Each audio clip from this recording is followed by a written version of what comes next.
For Republicans gearing up to defend their congressional majority in the 2018 midterm, some good news and some bad. In the latest Fox News poll, the GOP appears to be closing the gap in the generic congressional ballot, with 46% favoring the Democratic candidate in their district compared to 41% for the Republican.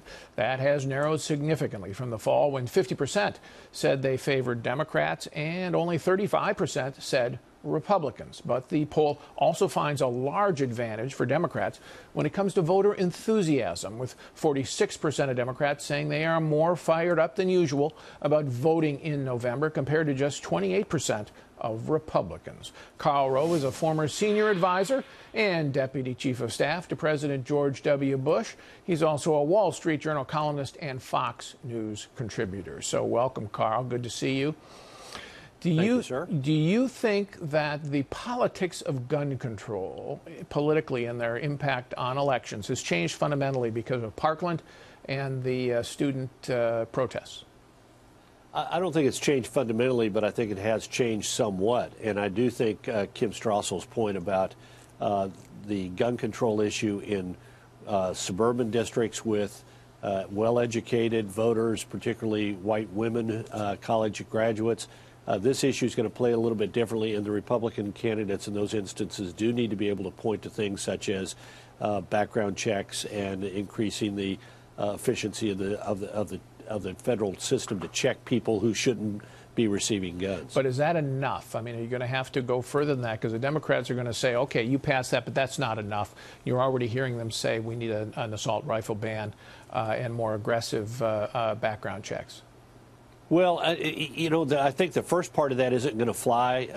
Assault weapons ban, we saw this issue litigated in past elections, but the Republicans do need to do something proactively on the issue of background checks. And Marco Rubio and others have perhaps provided an opportunity here with their red flag law. That is to say, a law that encourages states to adopt laws that allow people to flag somebody who might be a problem.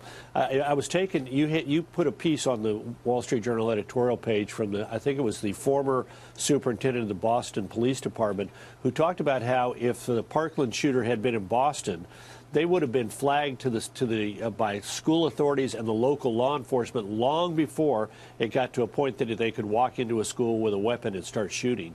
And that these red flag laws might be a good way for suburban Republicans to say, look, we just can't depend upon Washington solving the problem. We got to solve this problem by passing a law here in our state to allow us to detect and help solve this problem before it results in a shooting. Okay. Let's look ahead to the midterm election.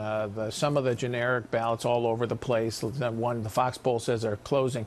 But what do you think the Democratic theme is going to be? Are they going to try just to say, we're going to put a check on Donald Trump, and that's about it? Well, I don't even think they're to that point. I think they're at the point now that we hate Donald Trump, we're enraged by him, we're angry at him, and we're going to stop him. So they have not yet begun to systematically move away from that position. There was a memo this week from one of the Democratic campaign committees that was leaked that was advice to their candidates saying you ought to say we want to look for opportunities to work with the president on problems that face our country. That's the right tone for the Democrats to take. But my sense is that in a lot of these races for the House where the primaries are yet to be held, that we're likely to see candidates who are not going to take that advice. Their advice is going to be, by God, I'm going to oppose the president each and every way that I can. Well, but yeah, look, that's worked for them, has it not? I mean, so far in the special in Pennsylvania, they had pretty good turnout, and Republican turnout was down. You know what happened in Virginia. I mean, they came out of the nooks and the crannies like we'd never seen before in a governor's race to paste one onto Donald Trump. Why wouldn't the anti-Trump message drive Democratic enthusiasm in a way that helps them? Well, the candidates matter. In the Virginia governor's race, which set the tone for that state, the Democratic candidate had voted for George W. Bush twice, was a moderately liberal, moderately moderate candidate who talked about how he was going to work with President Trump.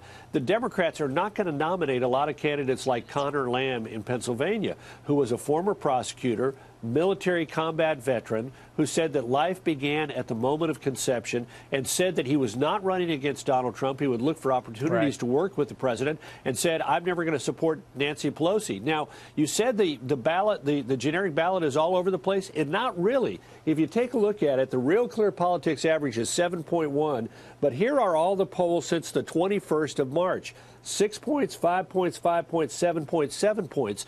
And if you look at it over time, January 1st, the Democratic advantage was 12.9. February 1st, 7.3, grew to 9.3 by March 1st, and today is 7.1. Something has happened since the beginning of the year, and the advantage of the Democrats.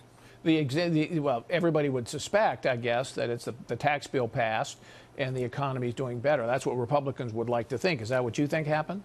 I think that's somewhat to the degree of what happened, and they ought to keep focused on that. Now, remember, though, the generic ballot is a rough indicator. In 2006, the Democrats had a 10-point advantage and gained 31 seats.